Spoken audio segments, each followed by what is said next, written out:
Hello guys, welcome to my channel. Today we are going to see how to resolve the you do not have permission to access error you might have when trying to access certain drives on your computer.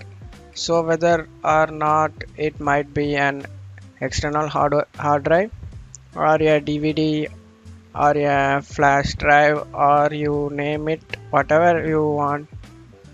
You might be getting an error saying you do not have access permission to access this file.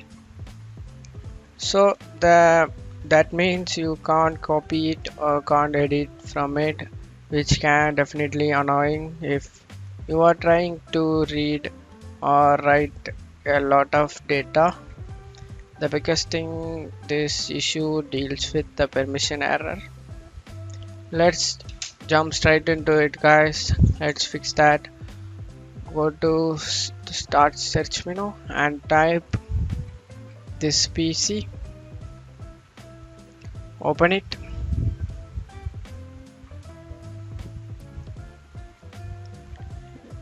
Here whatever drive unable to access you having issue,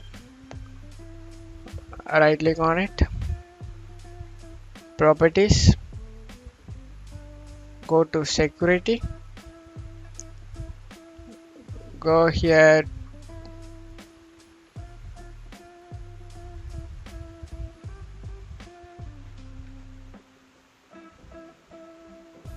edit,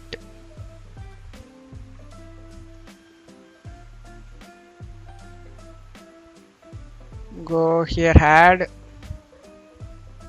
here you need to go advanced, here you need to locate, find now, and here will be everyone. Click on everyone and click OK. Click OK,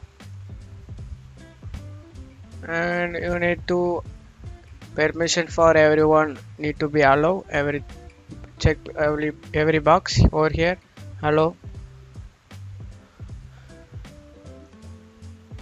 and click apply, click yes, continue, click OK. I don't have any problems, that's why having some issues. You'll be fine guys, and click OK guys. Hopefully your problem will be resolved guys. You can able to read or go inside, the permission will be accessed. Thanks for watching my video guys, hope you like it. Give me a thumbs up. Goodbye.